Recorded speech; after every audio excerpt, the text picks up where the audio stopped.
को खुशामदीद कहते हैं। मैं असदुल्ला खान हूँ। 19 तारीख को पीडीएम एहतजाज करने जा रही थी इलेक्शन कमीशन के सामने और कर रही है इनफैक्ट, लेकिन अब दिलचस्प सूरत हाल ये हुई है कि उससे एक दिन पहले इलेक्शन कमीशन ने पीपल्स पार्टी और पीएमएलएन को भी तलब कर लिया है कि बताइए आपने जो फॉरेन फंडिंग ली है उसकी तफसीलात क्या हैं और उसका जवाब दीजिए, क्योंकि आपके खिलाफ भी दरखास्तें आई हुई हैं। तो ये जो तासुर दिया जा रहा था कि पाकिस्तान तहरीक इंसाफ ने जो है वो उनके फॉरेन फंडिंग का केस है या उनका मामला है, ये पीडीएम की तरफ से तासुर दिया जा रहा था और बार बार तहरीक इंसाफ की जानिब से कहा जाता था कि जनाब ये सिर्फ हमारा ही नहीं बल्कि फ़ारूक हबीब साहब ने तो दरख्वास्त भी दी थी कि रोज़ाना की बुनियाद पर इनके केस की समाअत की जाए। तहरीक इंसाफ, पीपल्स पार्टी और पीएमएलएन, अब उनको भी एक दिन पहले तलब कर लिया गया है, तो वो भी उसी कटहरे में है जिस कटहरे में भी तहरीक इंसाफ है।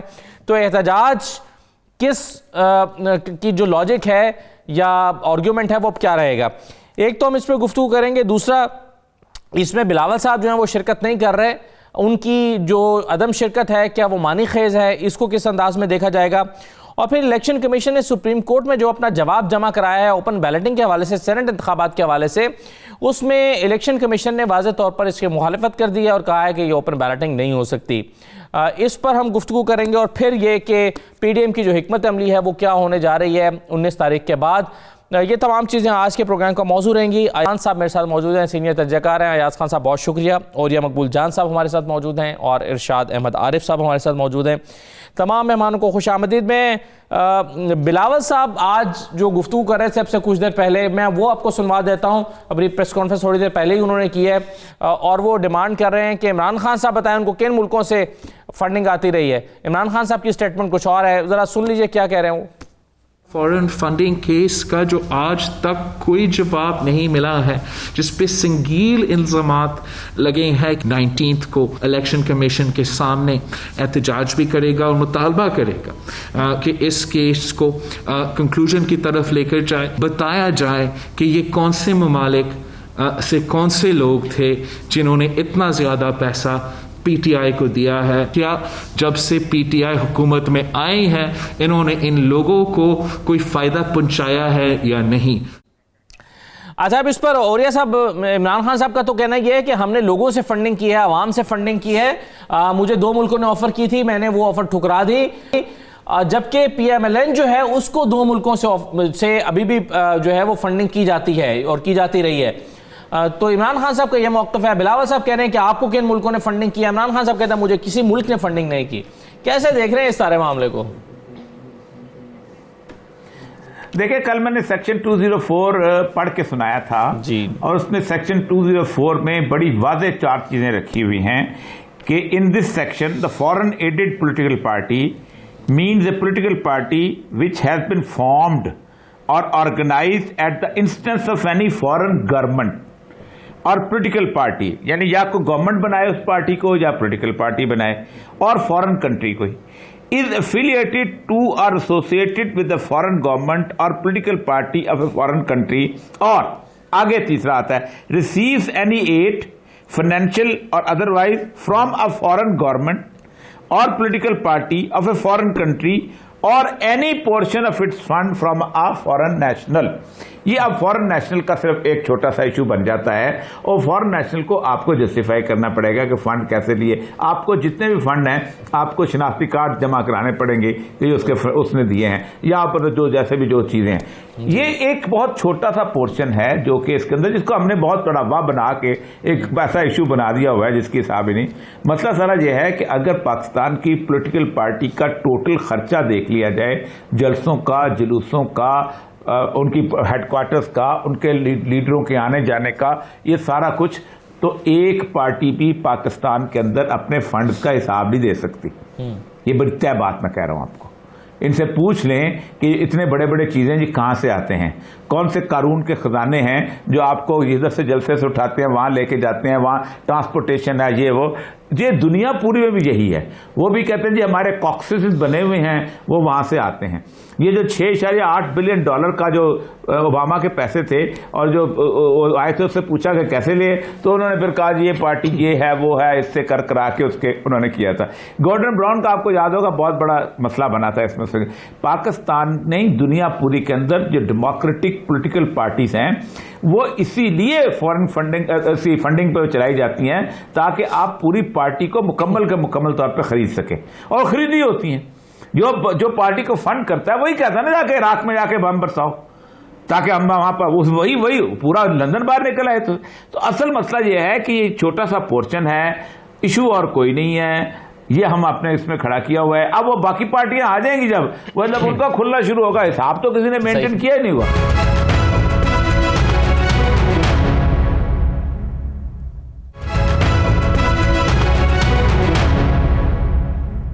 अयाज खान साहब, ये ओरिया साहब तो पॉलिटिकल पार्टीज की बात कर रहे हैं ना कि बहुत ज्यादा खर्चा करना पड़ता है। आपको तो पता है यहाँ हमारा एक कैंडिडेट 15 से 20 करोड़ खर्च करके असेंबली तक पहुंचता है, तो वो भी हिसाब नहीं दे सकता। जाहिर है उसके लिए बहुत थोड़ी सी वो अमाउंट है जो वो खुद थोड़ी खर्च करता है, वो उसके सपोर्टर्स खर्च करते हैं। फंडिंग वो ही फंडिंग से ही चल रहा होता है ना बेसिकली। वो बात तो वही होती है सपोर्टर्स। ये जो आज बिलावल सवाल पूछ रहे थे कि वो कहां से फंडिंग आई और फिर उनको क्या फायदा दिया गया, तो ये तो हमारे यहाँ होता है। जब एक कैंडिडेट कहीं से पैसे पकड़ रहा होता है तो फिर उसको बदले में तो कुछ देना होता है, और वो दिया भी जाता है। कहीं ठेकों की सूरत में कुछ और काम ऐसे होते हैं उनके किए जाते हैं, तब जाके फिर हिसाब कहीं बराबर होता है। और फिर जो विनिंग कैंडिडेट होता है उसके लिए फिर जाहिर है उस पर खर्चा भी लोग ज्यादा कर रहे होते हैं, क्योंकि उन्हें पता होता है कि ये सिर्फ मेंबर नहीं बनेगा, ये कल को मिनिस्टर भी बनेगा, कुछ और भी इस तरह के मामला होंगे। एक चीज बड़ी इंपॉर्टेंट आज बिलावल ने जाहिर है ये सवाल तो पूछा गवर्नमेंट से, बातें भी और बहुत की, लेकिन बिलावल के लहजे में मुझे अब वो कुछ बैकफुट पे नजर आ रहे हैं। बिलावल वो जिस तरह से बहुत ज्यादा वो एनर्जेटिक नजर आ रहे होते थे और बहुत ज्यादा ताबड़तोड़ हमले कर रहे होते थे गवर्नमेंट पे, वो नहीं कर पा रहे। फिर आपने कहा कि वो कटहरे में पीएमएलएन और पीपल्स पार्टी भी हैं। बेसिकली मैं आपको जब सबसे बड़ा अलमिया पीटीआई का ये प्रोपेगेंडा वॉर में बुरी तरह मार खा जाते हैं। इनके कुछ अपने लोग उसको बढ़ावा भी दे रहे होते हैं, जो इनके खिलाफ प्रोपेगेंडा हो रहा होता है उसमें ये अपना हिस्सा भी डाल रहे होते हैं और वो मजबूत कर रहे होते हैं दूसरे का मौकफ। पीटीआई के हवाले से जब ये बहुत ज्यादा हुआ कि पता नहीं अब शायद इस जमात पे पाबंदी लगने वाली है, ये तासुर भी एक बिल्ड किया गया। अच्छा, वो तासुर फिर इसलिए लोग उसके हवाले से जब आर्ग्यूमेंट देते हैं तो वो कहते हैं कि देखें पीडीएम ने भी कुछ बैक सीट ली है, फजलुर रहमान भी अब वहां की पिंडी की बजाय इस्लामाबाद की बात करते हैं, कहीं बिलावल नजर नहीं आ रहे होते आपको, कहीं मरियम नजर नहीं आ रही होती। तो इसलिए पीटीआई के खिलाफ कहीं कोई अंडरस्टैंडिंग हुई है कि ठीक है वो पीटीआई को शायद वो उस पर पाबंदी लग जाएगी और इनको कुछ शेयर मिल जाएगा। मतलब इसलिए वो तासुर लोग बना लेते हैं और फिर उसको पुख्ता करने की कोशिश करते हैं, और पीटीआई के अपने लोगों का बड़ा इसमें हिस्सा होता है। ये इनको क्रेडिट देना चाहिए पीटीआई। सही है। अच्छा, लेकिन शाह साहब अजीब सा नहीं लगेगा कि आप 15 तारीख को 18 तारीख को जो है वो खुद पेश हो रहे हो अपनी फॉरेन फंडिंग का हिसाब देने के लिए, और अगले ही दिन 19 तारीख को आप मांग रहे हो पीटीआई से कि आप हिसाब दें फॉरेन फंडिंग का। तो ये तो तीनों जब एक ही इदारे को हिसाब दे रहे हैं तो वो इदारा फैसला करेगा ना किसने गलत किया। देखें, दो तीन चीज़ें जो हैं हमें जहन में रखनी चाहिए। एक फ़र्क है जो केस तहरीक इंसाफ के ख़िलाफ़ है और पीपल्स पार्टी और मुस्लिम लीग नून के ख़िलाफ़ है। तहरीक इंसाफ के ख़िलाफ़ केस किया है उस शख्स ने जो तहरीक इंसाफ का मेंबर था, बानी मेंबर वो अपने आप को कहता है। इमरान खान का काबिल एतमाद दोस्त था, इख्तलाफात हुए और इख्तलाफात इतने बड़े कि वो बाकायदा इलेक्शन कमीशन में उस पार्टी को बैन कराने पहुंच गया। वो घर का भेदी है जो लंका ढा रहा है। एक बात, ये एक फ़र्क है। जबकि मुस्लिम लीग नून के ख़िलाफ़ और पीपल्स पार्टी के ख़िलाफ़ उनका कोई रुकन नहीं गया, मुखालिफ लोग गए हैं। एक तो ये फ़र्क है। दूसरा फ़र्क ये है कि तहरीक इंसाफ ने मान लिया है इस बात को कि हमें पाकिस्तान से बाहर जो पाकिस्तानी हैं, अमेरिका में हैं या यूरोप में हैं, उन्होंने फंडिंग की है। मुस्लिम लीग नून ने और पीपल्स पार्टी ने अभी तक अपने गोशवारे ही पेश नहीं किए, इसीलिए कि वो देख रहे हैं कि तहरीक इंसाफ का केस जो है वो क्या रुख अख्तियार करता है, वहाँ क्या क्या बहस होती है, क्या सवालात पैदा होते हैं, ताकि हम अपने गोशवारे जो हैं उसके मुताबिक तैयार करके असली या जाली जो भी गोशवारे पेश करें वो उन सवालात को बाकायदा एड्रेस कर रहे हूँ जो तहरीक इंसाफ से हो रहे हैं। ये एक दूसरा फ़र्क है। और तीसरा जो फ़र्क है वो ये है कि वो दोनों जमातें इस वक्त इक़्तिदार में नहीं हैं, ये बरसरे इक़्तिदार जमात है। अगर सपोज़ ये साबित भी हो जाए कि मुस्लिम लीग नून ने भी इसी तरह की फ़ंडिंग ली है या पीपल्स पार्टी ने, उसको क्या नुकसान होगा? ये हुकूमत में बैठे हुए हैं, इनको ज़्यादा नुकसान होगा, इनकी बदनामी भी ज़्यादा होगी। इन पर अगर कोई पाबंदी लगती है तो उसका भी हुक्मरानी भी इनकी छिन सकती है। तो इसलिए एट स्टेक इस वक्त जो है वो तहरीक इंसाफ है। अब एक दो चीज़ें और हैं इसके साथ जुड़ी हुई कि तहरीक इंसाफ के ख़िलाफ़ इतने अरसे से ये केस चल रहा है, वो मैनेज क्यों नहीं कर पाई? यानी डिले करना बजाय इसके कि वो क्लियर कट वो बताए उनको कि ये जो पाकिस्तानी बैरून मुल्क पाकिस्तानी हैं जिनको वो तहरीक इंसाफ बाकायदा वोट का हक़ दिलाना चाहती है, वो एक पार्टी के लिए क्यों फंडिंग नहीं कर सकते? और ये कहाँ लिखा हुआ है कि जो ओवरसीज़ पाकिस्तानी होगा वो किसी का एजेंट हो सकता है, वो अमेरिका का एजेंट हो सकता है, इंडिया का एजेंट हो सकता है? क्या पाकिस्तान में उनके कम एजेंट हैं? यहाँ जो पैसा दिया जाता है या लिया जाता है वो सारे का सारा शफाफ होता है, वो किसी स्मगलर का नहीं हो सकता, किसी गैर मुल्की जो पार्टी है या गैर मुल्की हुकूमत है वो उसको फंडिंग नहीं कर सकती। मियां नवाज शरीफ साहब पर एक अरसे तक ये बाकायदा इल्ज़ाम लगता रहा कि उन्होंने उसामा बिन लादेन से 2 अरब रुपया लिया था। कभी किसी ने नहीं पूछा, इसलिए कि हमारे यहाँ इन चीज़ों को गलत समझा ही नहीं जाता। हमारे यहाँ उस तरह की शफाफियत नहीं है या मामलात में वजाहत नहीं है कि क्या आप कर सकते हैं क्या नहीं कर सकते। यहाँ आप सब कुछ कर सकते हैं, सिर्फ आपके पास ताकत होनी चाहिए। वो ताकत पैसे की भी हो सकती है, वो हुक्मरानी की भी हो सकती है, वो सियासी असबियत की भी हो सकती है। अगर आपने इतनी सियासी असबियत पैदा कर दी है कि आपका एक बहुत बड़ा हल्का पाकिस्तान में मौजूद है, तो आप फ़ौज के ख़िलाफ़ भी बात कर सकते हैं, पाकिस्तान के ख़िलाफ़ भी बात कर सकते हैं और अदलिया के ख़िलाफ़ बात कर सकते हैं, आपको कुछ नहीं कहा जाएगा। तो जब ऐसी सूरत हाल हो, एक ग्रे एरियाज़ आपने फैला दिए हों और ब्लैक एंड वाइट बहुत महदूद हो गई उस स्पेस उसके लिए, तो उसमें फिर ये मुश्किल हो जाता है। अगर तो सज़ा देना मकसूद है इमरान ख़ान को और तहरीक इंसाफ को, तो फिर इसका कोई भी फ़ैसला हो सकता है। लेकिन मैं समझता हूँ कि जिस तरह की सूरत हाल माजी में रही है, ये केस जो है सिवाय एक इंतकामी कार्रवाई के एक आदमी की या उनके मुखालिफिन की सेटिस्फेक्शन हो सकती है, अदरवाइज़ मैं तो समझता हूँ कुछ नहीं। चलें, अभी ये कानूनी पहलुओं के बाद ज़रा उसके कुछ सियासी पहलू देखते हैं कि ये एहतजाज उसका क्या इम्पैक्ट होगा, फिर बिलावल साहब का ना जाना उसके क्या मीनिंग है। आज मरियम साहबा से पूछा गया, जब वो एहतजाज अदालत में आई हुई थी लाहौर में, तो उनसे पूछा कि बिलावल साहब नहीं आ रहे, इस पर आप क्या कहेंगे? तो उन्होंने कहा ये आप उनसे पूछें। तो कुछ नाराज़ सी दिखी मरियम बिलावल साहब के ना आने पर। तो एक छोटा सा ब्रेक लेते हैं, इसके सियासी पहलुओं को बात करते हैं, हमारे साथ रहिए।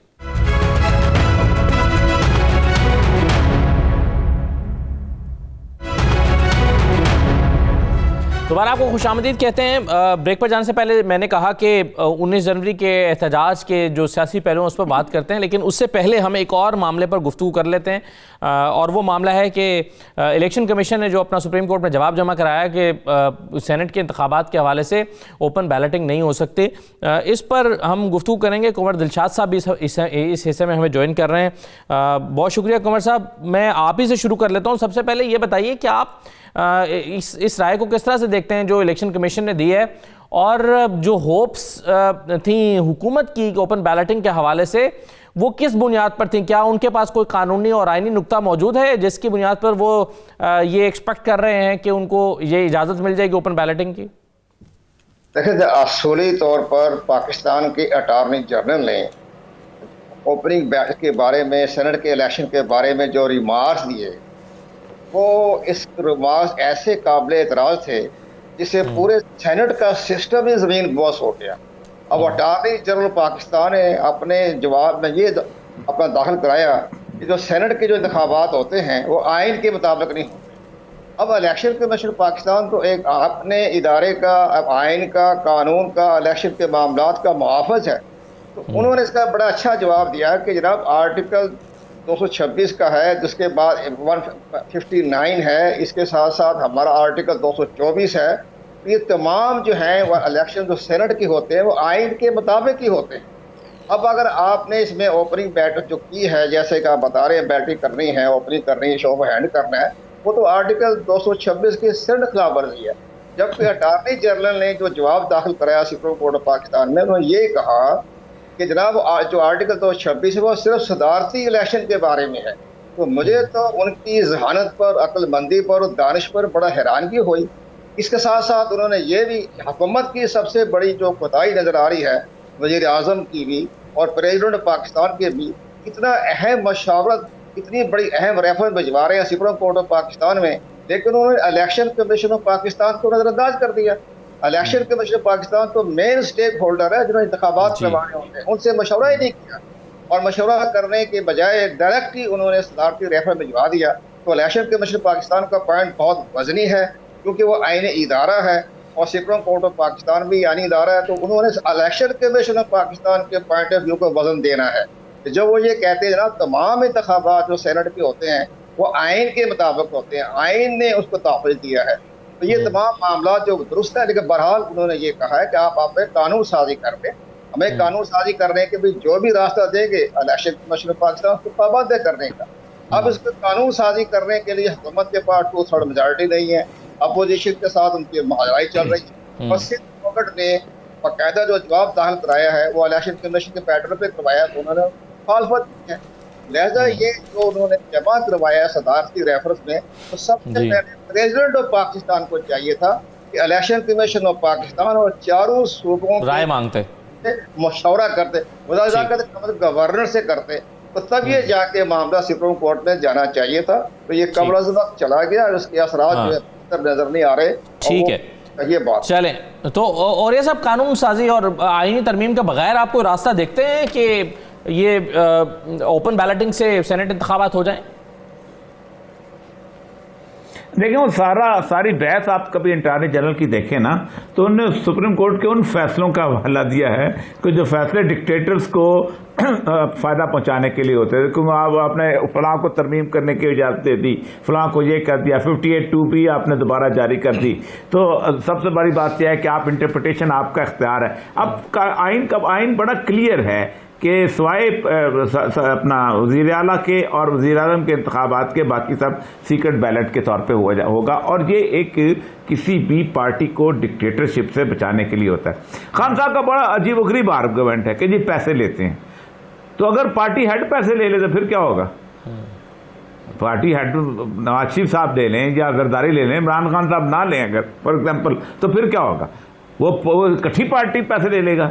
ये अपने आप को ठीक करने की बजाय बुनियादी तौर पर ऐसे कानून लेके आते हैं कि जिन कानून का ना जमहूरियत के साथ ताल्लुक है, ना आज़ादी राय के साथ ताल्लुक है। आप खुद सोचें कि सिवाय बजट के फ्लोर कास्टिंग नहीं लगती अगर आप वोट इधर से दे दें, सिवाय बजट के अंदर अपने वोट देने के लिए। और जो भी लेजिस्लेशन कोई भी करेगा, खा वो सुप्रीम कोर्ट करे, कोई वो सबॉर्डिनेट लेजिस्लेशन होगी। और सबॉर्डिनेट लेजिस्लेशन के ऊपर होता यह है कि आइन बुनियादी तौर पर होता है। आज अगर सुप्रीम कोर्ट कर देती है, फॉर एग्जाम्पल कह देती है कि ठीक है, और सुप्रीम कोर्ट के ऊपर तो अल्लाह ताला की जात ही है ना, फिर तो कुछ नहीं हो सकता। वो इंटरप्रिटेशन कर लेती है कि नहीं, ये बेसिकली एसेंस ये कहता है कि नहीं, इसको बचने, करप्शन से बचने के, कहीं निकाल लेती है कि ये फलां चीज जो है पाकिस्तान में करप्शन खत्म होनी चाहिए, ये खत्म है, इन आर्टिकल्स के तहत हम कहते हैं, प्रिंसिपल ऑफ पॉलिसी के तहत कहते हैं। तो उसके बाद होगा ये कि अगला को बेंच आएगा, उसको तोड़ देगा और वो खत्म। सुप्रीम कोर्ट ने अपने हर फैसले को बार बार बदला है। तो आइन में तो कोई गुंजाइश नहीं, और इलेक्शन कमीशन ने बिल्कुल ठीक कहा है। इलेक्शन कमीशन आइन के तहत बना हुआ अदारा है, उसने आइन के बाहर अपनी सोच नहीं देनी। उसने ये नहीं बताना कि मैं जनाब बहुत बड़ा इंटेलेक्चुअल हूं तो मेरे नजदीक ये ठीक है ना। जो आइन में प्रोवाइडेड चीज है वो बता देगा, उन्होंने बता दिया सब कुछ।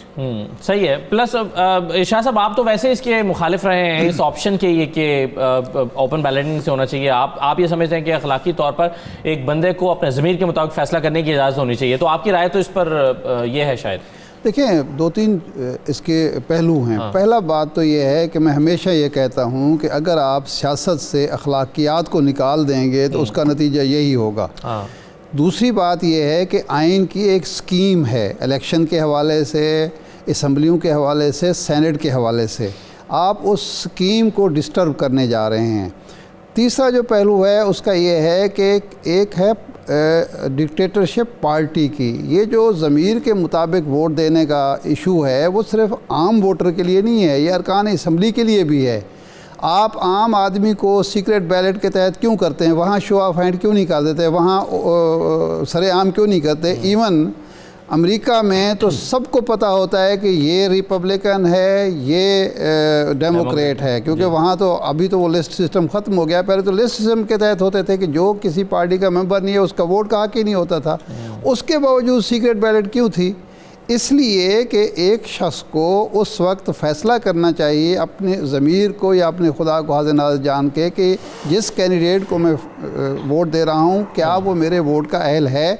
उस पर ना तो पार्टी का दबाव हो, ना किसी मेंबर का उम्मीदवार का दबाव हो, और ना ही कोई किसी किस्म का और उसके जहन में हो। उसके जहन में सिर्फ ये हो कि मैं दयानतदारी के साथ एक दयानतदार शख्स को, एक अहल शख्स को वोट दे रहा हूँ। और यही स्कीम सारी चलती है बल्दियाती इलेक्शन के से लेकर ऊपर तक। ठीक। अच्छा, अब आप उस स्कीम को डिस्टर्ब करना चाहते हैं। सेनेट में क्या जो अरकान असम्बली होते हैं वहाँ पैसा नहीं चलता? ये तो मुंतखब लोग हैं ना, जो लाखों लोगों के वोट लेकर आ गए। अगर ये बेईमान हैं तो इनसे कोई पूछेगा कि आपने ख़ुद वोट किस तरह से लिए हैं? अगर वो पैसे दे के वोट ख़रीद के आए हैं, बिरादरी के, मसलक के, कबीले के, इलाके के तासुब की बुनियाद पर आए हैं तो वो तो जायज़ है। लेकिन अब वो पैसे अपने पूरे करने के लिए अगर वो पैसा ले रहे हैं, और ये कहाँ लिखा हुआ है कि हर मेंबर जो अपनी पार्टी के डिसिप्लिन के खिलाफ वोट देता है वो बेईमानी की बुनियाद पर, बददियानती की बुनियाद पर, पैसे की बुनियाद पर। ठीक है। एक आदमी वोट देते वक्त, एक 1985 के सेनेट के इलेक्शन हो रहे थे, हमारे एक दोस्त थे मेंबर कौमी असम्बली, एक साहब ने जो इलेक्शन लड़ रहे थे मुझसे कहा कि वो आपके बहुत अच्छे दोस्त हैं, तो आप उनसे कहें, वो मरहूम हो चुके इसलिए मैं नाम नहीं ले रहा उनका, तो आप उनसे कहें मुझे वोट दें। मेरे जो एडिटर थे उस वक्त उन्होंने भी कहा कि इनसे कहें। उन्होंने वादा कर लिया और उन्होंने कहा जी मैं वोट दे दूँगा, ठीक है। जब वोट दे के वो वापस आए तो उन्होंने मुझे कहा होटल के कमरे में कि जी मैंने वोट नहीं दिया। मैंने कहा क्यों? आपने तो वादा किया था। उन्होंने कहा कि जनाब मैंने वहाँ खड़े होकर जब मैं वोट पे वो मोहर लगाने लगा था तो मुझे ख्याल आया कि ये इस शख्स इस काबिल नहीं है, ये मेरे ज़मीर के खिलाफ है कि मैं इसको वोट दूँ। अब आप टिकट देते हुए अगर ऐसे लोग सामने लाएंगे जो वाकई मुस्तहक हूँ, अहल हूँ, हकदार हूँ वोट लेने के, यानी आप सूबाई असम्बली का, कौमी असम्बली का टिकट बैलेट पर दें, किसी ज़ाती असर की बुनियाद पर न दें, पैसे की बुनियाद पर न दें, ताल्लुकात की बुनियाद पर न दें, बाज़मीर लोगों को वोट दें तो वो आगे भी जाके ज़मीर के मुताबिक वोट देंगे। और जब सेनेट के आप टिकट दे रहे होते हैं, एक आप डिक्टेटरशिप मुसलत करते हैं कि जी ये शख्स है, खा वो स्मगलर है, वो मनशियात फरोश है, वो कब्ज़ा ग्रुप है, वो कल पार्टी में शामिल हो। क्या हमने नहीं देखा कि एक पार्टी का जनरल सेक्रेटरी एक दिन पार्टी छोड़ता है, दूसरे दिन दूसरी पार्टी उसको सेनेटर मुंतखब कराती है? तो ये जो पार्टी के अंदर तो दूसरे सूबे में ले जाके पार्टी में आप जमहूरियत लाएं, पार्टी में आप अखलाकियात लाएं, पार्टी में आप फैसले जो हैं उसूल की बुनियाद पर ज़मीर के मुताबिक, ईमानदारी के मुताबिक करें, उसके बाद ये मामला खुद ब खुद हो जाएगा। इसके लिए देखें पॉलिटिकल पार्टीज एक्ट जो है ये चंद मुल्कों में है और उन्हीं मुल्कों में सबसे ज़्यादा फ्लोर क्रॉसिंग भी होती है, करप्शन भी होती है, वोट बिकते भी हैं। बिल्कुल सही है। लेकिन यूके में गालबन विल्सन थे, विल्सन की हुकूमत एक वोट पर पूरे 4 साल कायम रही। एक वोट था, उसका अक्सरियत थी, लेकिन ना बजट में उसको शिकस्त हुई ना किसी और मौके पर। इस हुकूमत चलती रही इसलिए कि वहाँ एक अखलाकियात जो है मेंबर्स पर हावी है। वो समझते हैं कि अभी ये देखा हमने, तो आप अखलाकियात को लाते नहीं है, उसूलों को लाते नहीं है, टिकट आप देते हैं पैसे लेकर, चंदा लेकर, फंड्स लेकर या ताल्लुकात की बुनियाद पर, और उसके बाद तवक्को करते हैं कि वो अपना वोट ना बेचें। तो मेरे ख्याल में ये तरीका नहीं है। और जो इलेक्शन कमीशन का मौक़िफ़ है बिल्कुल दुरुस्त है, आइन के मुताबिक है। आइन को आप छेड़ेंगे, उसकी स्कीम तब्दील करेंगे, कल को और मुश्किल। ठीक है शाह साहब, एक चीज़ अयाज खान साहब, लेकिन हुकूमत की जो इंटेंशन थी इसके पीछे, जाहिर है वो यही थी कि ये जो करोड़ों रुपए की खरीदो फरोख्त होती है और हर दफ़ा ये शोर मचता है, ये ना इंटेंशन ये है, हो सकता है उनका तरीकाकार गलत हो और वो ओपन बैलेटिंग के जरिए चाह रहे हो। अब अगर ये इंटेंशन ठीक है, तरीका गलत है, तो इस मसले को हल करने के लिए आप क्या समझते हैं, क्या होना क्या चाहिए, तजवीज़ क्या है? यही सवाल फिर मैं कंवर साहब के सामने भी रख दूंगा, आपकी क्या राय है यार साहब इस पर? पहले तो मैं शाह जी की बातें सुन के मैं तो बस रोने ही वाला था। अच्छा हुआ शाह जी रुक गए खुद ही, क्योंकि वो मुझे लगता है कि इन्होंने इमरान खान साहब की उस बात को सीरियस ले लिया कि रियासत मदीना बनाना है इसको। इस तरह की चीजें तो जाहिर है किसी ऐसी रियासत में ही हो सकती हैं जहां जमीर भी जिंदा हो, और जो इन्होंने मिसाल दी वो 80s में हो जाया करता था। अब हालात बड़े डिफरेंट हैं। दूसरा देखें, मेरे कायद में और कप्तान में यही फर्क है। कायद चीजें मैनेज करने के बाद इस तरह का कोई आइडिया लेके आया करते थे, और कप्तान मुशावरत करना भी पसंद नहीं करता। ये बहुत बड़ा फर्क है दोनों की शख्सियत में। भैया आपने स्टेक होल्डर्स से पहले मुशावरत तो करें, आप एक चीज लेके आ रहे हैं। तीसरी चीज ये है कि वो कप्तान वो प्राइम मिनिस्टर स्टाफ नहीं है, वो प्रेसिडेंशियल स्टाफ है। वो प्राइम मिनिस्टर साहब ये चाहते हैं कि वो मैं जो सोच रहा हूं, मैं जो चाहता हूं, बस उस तरह हो जाना चाहिए। और फिर जाहिर है वो प्रेसिडेंट साहब फिर मजबूर हो जाते हैं, वो जैसे कहते हैं वो कहते हैं जी ये रेफरेंस जाना है। अब देखिए ना, जमात इस्लामी ने बड़ी अच्छी इसमें वो प्ली ली है जो सुप्रीम कोर्ट में। उन्होंने कहा जी इस पे सुप्रीम कोर्ट कोई अपनी राय ना दे, फैसला ना दे, ये सिर्फ वापस कर दे प्रेसिडेंट को। मतलब इतना ज्यादा, क्योंकि इसकी जो जिस तरह से इन्होंने ये किया है, ठीक है इंटेंशन बहुत अच्छी होगी। शायद इमरान खान साहब ये सोच रहे होंगे कि लोग वोट खरीद लेते हैं तो इतना ज्यादा वोट ना खरीदे जाएं, क्योंकि जरदारी साहब तो पूरी गवर्नमेंट टॉपल कर दिया करते हैं, तो उनके जहन में होगा कि कहीं इतनी सीटों का नुकसान ना हो जाए मुझे कि कल को सेनेट में तो मिले ही कुछ ना हमें, जो हम सोच रहे हैं कि हमें मिल जाएगा। लेकिन इसके साथ मैं आपको एक खबर देता जाऊं जाते जाते कि इमरान खान साहब की जो चौधरी परवेज इलाही साहब से बात हुई है, एक सेनेट की सीट उन्होंने चौधरी साहब को दे दी है। अच्छा। और गालिबन कायमल अली आगा आपको नेक्स्ट फिर एक दफा सेनेटर बनते नजर आएंगे। अच्छा, ये इस हवाले से तो खबर छपी भी और हुई भी पैसे तो नहीं लिए ना उन्होंने, बात हुई है, मुशावरत भी हुई है। लेकिन मेरी इतला ये है कि उन्होंने उनको एक सीट दे दी है। ठीक है, चलें, वो भी नाराजगी उनकी दूर करना भी बड़ी जरूरी थी। कंवर साहब, ये बेहतर हल क्या है आपके ख्याल में? खरीदो फरोख्त भी रुक जाए, आइन के मुताबिक भी रहे इंतखाब, क्या रास्ता है इसका? सबसे बड़ा जो आसान तरीका तो नहीं है लेकिन कॉम्प्लिकेटेड है, लेकिन आइंदा के लिए तमाम बुराइयां का जो खात्मा हो जाएगा, सेनेट का इलेक्शन बरास्त करवा दें। ये अमेरिका में भी शुरू में ये जो है ये बड़ी हॉर्स ट्रेडिंग होती थी, वहाँ भी पैसे को लेन देन होता था, तो उन्होंने भी अपने कानून साजी करते हुए इलेक्शन, सेनेट के इलेक्शन बरास्त करवा दिए।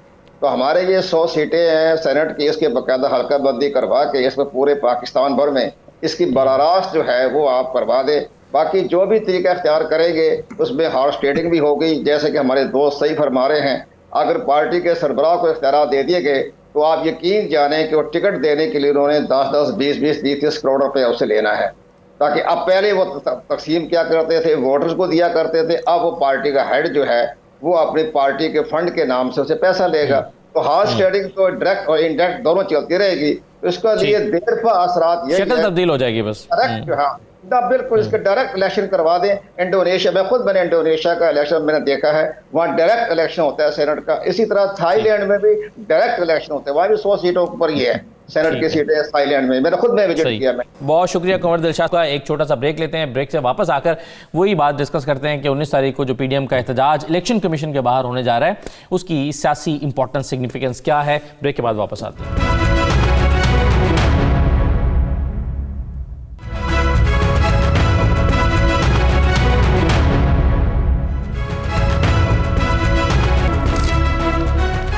दोबारा खुशामदीद कहते हैं आपको। औरिया साहब, ये बिलावल साहब का ना जाना इस एहतजाज में जो कि 19 तारीख को इलेक्शन कमीशन के बाहर होना है, ये मानी खेज है? बहुत ज़्यादा मानी खेज है।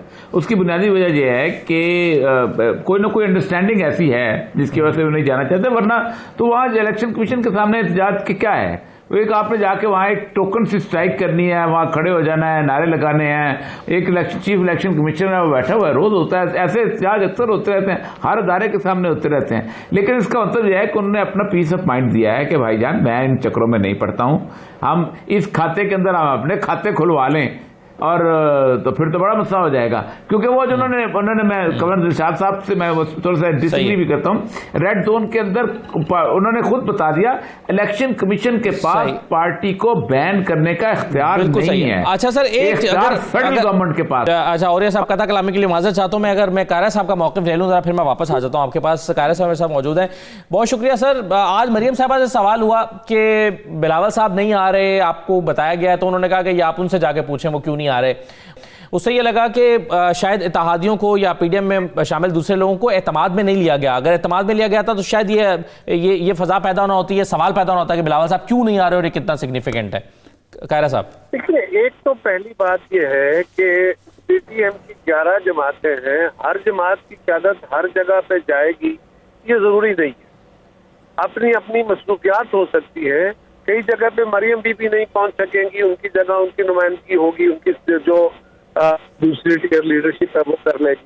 कई जगह पे मौलाना नहीं जा सकेंगे, उनकी जमात के सीनियर लोग जाएंगे। कई जगह पे बिलावल नहीं जा सकेंगे, बिलावल साहब की जगह पे हमारी जमात के बाकी सीनियर जो लोग हैं वो जाएंगे। ये तो प्रैक्टिकली पॉसिबल ही इस तरह है। हर जगह पे हर बंदे का होना मुमकिन नहीं होता, तो इसमें कोई फर्क नहीं पड़ता। अगर बिलावल साहब नहीं होंगे लेकिन वहाँ पे पीपल्स पार्टी के जनरल सेक्रेटरी हो, पीपल्स पार्टी के सीनियर क़यादत हो, पंजाब के हम लोग हो, तो फिर क्या हम पीपल्स पार्टी नहीं होंगे? लेकिन कायरा साहब, क्या ये इसी तरह से बाकी पार्टीज भी सोच रही हैं, ये देख रही हैं? क्योंकि आज मरियम साहब जब सवाल आया तो सवाल हुआ तो थोड़ी सी नाराजी, अदम इत्मीनान सा दिखा है। नाराजी ना कहिए, चले अदम इत्मीनान सा कहें। उन्होंने कहा कि जी आप ये बिलावल साहब से पूछें वो क्यों नहीं आ रहे। उनको भी ये कहना चाहिए था कि अगर नहीं आ रहे तो कोई बात नहीं है, उन्होंने हमें बताया है उनकी मसरूफियात हैं, ये वो भी कह सकती थी। तो ऐसा लगता है कि शायद उन्होंने किस बुनियाद पे, किस तरीके से उनसे सवाल हुआ और कैसे उन्होंने जवाब दिया, ये कोई लम्हाती सा रिएक्शन होता है। इसमें कोई नाराजगी का आंसर कहाँ से आ गया? ये बात दुरुस्त है। उनके बारे में अगर मुझसे सवाल करें तो मैं कहूंगा जी उनके बारे में तो नहीं बता सकते, मैं भी यही कहूंगा। ठीक, इरशाद साहब को सवाल करें। कायरा साहब, मैं इरशाद आरे बोल रहा हूँ। सवाल मेरा ये है, कैसे जी अल्हम्दुलिल्लाह, सवाल मेरा ये है, एक तो ये है कि आपकी जो शिरकत होगी पार्टी की, यानी बिलावल साहब तो नहीं जा रहे, अपनी मसरूफियत होगी, ये दुरुस्त बात आपने कही। आपकी शिरकत भरपूर होगी, आपके वर्कर भी होंगे, अरकान असम्बली भी होंगे, या एक अलामती होगी कि 2, 3, 4 लीडर चले जाएंगे? एक सवाल। दूसरा पहलू ये है कि क्या ये जो केस की नोयत है, अब आपको भी बुलाया गया एक दिन पहले और मुस्लिम लीग नून को भी, तो आप अपनी पार्टीज़ में और तहरीक इंसाफ के केस में क्या फ़र्क महसूस करते हैं? जी इरशाद साहब, पहली गुजारिश तो ये है कि हमने कल पंजाब एग्जीक्यूटिव की मीटिंग की, उसमें भी हमारी ये प्रेपरेटरी मीटिंग थी 19 के लिए। आज अभी भी मैं अपनी जो रावलपिंडी डिवीजन है, क्योंकि हमारे होस्ट डिवीजन वो है, मैं अभी भी उसकी मीटिंग करके आ रहा हूँ। और इसीलिए कि हम अपनी प्रिपरेशन करेंगे, भरपूर तरीके से इसमें शामिल होंगे और आपके सामने होगा कि इसमें हमारी शिरकत सिर्फ नोशनल नहीं होगी, अमली तौर पे होगी और भरपूर होगी। दूसरी बात, जो हमारी पार्टियों को सवाल किए गए हैं, उनसे कुछ चीजें मांगी गई हैं। हमारी जमात की हद तक तो मुझे पता है कि हमारी जमात हर साल अपना ऑडिटेड अकाउंट जो है वो जमा कराती है, हर जमात ही कराती है, और वो अकॉर्डिंग टू सेटिस्फेक्शन ऑफ जो उनकी स्क्रूटनी होती है इलेक्शन कमीशन की, उसके मुताबिक होता है। अगर और हमारे और इनके केस में फर्क क्या है, अगर कोई डॉक्यूमेंट हमसे मांगे हैं, किसी चीज से उनकी तसल्ली नहीं है, या एक कंपनी है जिसका नाम पीपल्स पार्टी है या पीपल्स के नाम से है, उसके बारे में शायबा दिया गया कि अमेरिका में कोई कंपनी रजिस्टर्ड है जो इल्जाम हम पे, जो मैंने सुना है, how far this is true मुझे उसके बारे में सही अंदाजा नहीं, लेकिन उस कंपनी के साथ हमारा कोई ताल्लुक नहीं है। वादे तौर पे इलेक्शन कमीशन में लिख के दे चुके हैं कि उसका कोई लिंकेज हमारे साथ नहीं है। वो कोई अमेरिका में कोई किस नाम का कोई इदारा है और वो फेक है नहीं है, किसका है, आप जरूर उस पर एलिगेशन लगाया है एक MNA साहब ने, तो वो साबित करेंगे, उनके पास सबूत होगा। लेकिन हम अपने जवाब देंगे, बिल्कुल देंगे, और अगर कोई गलती है तो वो भी सामने आएगी। लेकिन PTI को तो मसला ये है कि इनके ऊपर तो इनकी अपनी जमात के अंदर से एतराज उठे और उस एतराज में इतनी सीरियसनेस थी कि मामला 7 साल से दबा हुआ है।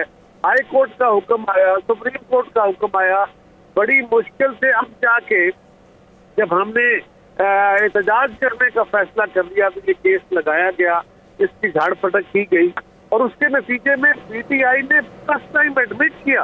आज तक तो आप भी जानते हैं, आज तक औरिया साहब भी जानते हैं, सारा पाकिस्तान जानता है कि PTI from top to bottom, हम खान साहब तो स्पोक्स पर्सन, हर बंदा ये कहता रहा कि जनाब हमारा तो फॉरेन फंडिंग केस ट्रांसपेरेंट है, उसमें कोई इशू नहीं है, हमने कोई गलती नहीं की।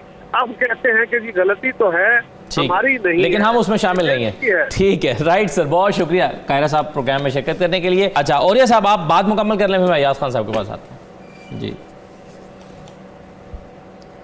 किस सवाल? बिलावल साहब के वाले से आप बात कर रहे थे कि बिलावल साहब के वाले से आप बात कर रहे थे ना कि बिलावल साहब की अदम शिरकत जो है वो उसका क्या मीनिंग है, और कायरा साहब जी वो देखो नहीं, खैर कायरा साहब के लीडर जो थे जुल्फकार अली भुट्टो के खिलाफ एक इत्तेहाद बना था, और वो इत्तेहाद कम से कम 1 साल की मूवमेंट उसने चलाई थी, बहुत लंबी चौड़ी, कम से 6 महीने तो बहुत सख्त चलाई थी। उसके अंदर वो इख्तलाफ दिखा दें, कभी एक दफा भी हुआ था, छोटा मोटा इख्तलाफ भी देता, सारे मुख्तलिफ नजरियात वाले लोग थे, इत्तेहाद था ही नहीं, इट इज टोटली अननेचुरल था। और सबसे बड़ी बात थी कि इत्तेहाद का हदफ कोई नहीं था। मैं तो कई दफा कह चुका, हदफ क्या है भाई? हदफ आपका यह है कि जी कल भी शायद बात हुई थी कि हमने पाकिस्तान की सियासत में से इन्फ्लुएंस को निकालना है। कैसे निकालना है, किस कानून के तहत वो करते हैं, किस कानून को खत्म करेंगे तो हो जाएगा, कौन सा नया कानून आएगा तो बन जाएंगे, क्या आपकी नेगोशिएशन का, क्या वो आपके कहने पे मान जाएंगे, क्या आज जो कर रहे हैं वो कल नहीं करेंगे?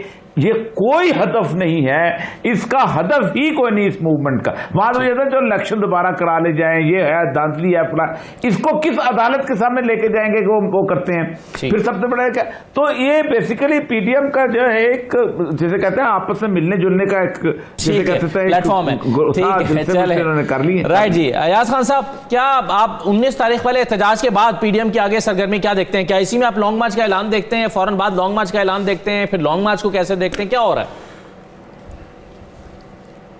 देखिए, पीपल्स पार्टी खासे डिस्टेंस पे जा चुकी है मौलाना से। नून लीग भी है, लेकिन वो अभी शायद उतने फासले पे नहीं गई। पीपल्स पार्टी नेट प्रैक्टिस तो करती रहेगी, मैच के लिए तैयार नहीं है पीपल्स पार्टी, क्योंकि जब मौलाना बार बार पिंडी का नाम ले रहे थे तो सबसे पहले कैटेगोरिकली पीपल्स पार्टी ने कहा था कि पिंडी नहीं, इस्लामाबाद की बात हुई थी। और फिर वो ये भी कैटेगोरिकली कह चुके हैं कि हम लॉन्ग मार्च तक हैं, उसके बाद अगर कोई धरना वरना है तो हम उसमें शरीक नहीं होंगे। जाहिर पीपल्स पार्टी एक क्वालिटी तो है कि कुछ चीजें वो बिल्कुल सीधी रखती है, हालात जैसे भी हों। जब वो धरने के उस वक्त खिलाफ थे जब पीटीआई धरना दे के बैठी भी थी, तो अब वो खुद धरने में नहीं बैठेंगे। पीएमएलएन की जाहिर सोच बदलती रहती है, और लेकिन वो जो इस्तीफों वाला मामला गड़बड़ हुआ है जब से पीएमएलएन के लिए, उन्हें भी समझ आ गई है। अब वो पीपल्स पार्टी तो बिल्कुल इस हुकूमत को नहीं हटाना चाहती। पीपल्स पार्टी चाहती है ये 5 साल पूरे करें, और वो समझते हैं कि जिस तरह की इनकी पॉलिसीज हैं और जिस तरह ये चल रहे हैं, 5 साल बाद वो बहुत बेहतर पोजीशन में होंगे इलेक्शन लड़ने की। और शायद कहीं पीएमएलएन के लोगों में भी ये एहसास पाया जाता है कि 5 साल इनको पूरे करने दिए जाएं। एक मौलाना वो रहेंगे आगे, और वो जैसे मियां साहब ने एक दफा कहा था, नवाज शरीफ साहब ने, मेरे कायदे मोहतरम ने, कि लोगों ने मुझे कहा था कदम बढ़ाओ नवाज शरीफ, हम तुम्हारे साथ हैं और तुम हमें पीछे नहीं पाओगे। तो जब मैंने पीछे मुड़ के देखा तो कोई भी नहीं था। तो मतलब मौलाना साहब के साथ भी अल्टीमेटली यही होगा, वो पीछे मुड़ के देखेंगे तो कोई नहीं पाएंगे। ठीक है शाह साहब, 19 जनवरी का एहतजाज जोरदार है, अलामती है, बस क्या सर जितना भी जोरदार हो जाए क्या फ़र्क पड़ेगा, केस तो चल रहा है फॉरेन फंडिंग का। मेरा नहीं ख्याल कि इसकी वजह से वो जनाब इमरान खान को या तहरीक इंसाफ को नाअहल करा दिलवा देंगे। एक अलामती सा एहतजाज होगा, लोग जितने भी इकट्ठे कर लें, इससे ज़्यादा नहीं होगा। बाकी जहाँ तक पीपल्स पार्टी का ताल्लुक है, पीपल्स पार्टी के जो 2 अहदाफ थे इस इत्तेहाद से, वो दोनों हासिल हो गए हैं। नंबर 1 तो ये था कि नवाज शरीफ का रास्ता मुकम्मल रोक दिया जाए और बिलावल के लिए रास्ता खुल जाए, वो खुल चुका है। इन्होंने नवाज शरीफ साहब ने अपने आप को ख़ुद ही एक्सपोज़ किया है कि जी मैं किस हद तक जा सकता हूँ रियासत के इदारों के ख़िलाफ़। और उन लोगों को भी नहीं बख्शा जिन्होंने उनकी बाहर जाने की राह हमवार की थी। तो इसका फ़ायदा डायरेक्ट जो है वो पहुंचा है। और दूसरा मकसद ये था कि अपने लिए एक पैदा करना कि जनाब हम जमहूरियत पर यकीन रखते हैं और किसी गैर जमहूरी और गैर आइनी अमल का हिस्सा नहीं बनना चाहते, ये भी उन्होंने वाज़ेह कर दिया है। तो मेरे ख्याल है आप बहुत शुक्रिया इरशाद आरिफ साहब और जान साहब, यास खान साहब, बहुत शुक्रिया प्रोग्राम में शिरकत करने के लिए। इजाज़त दीजिए, अल्लाह हाफ़िज़।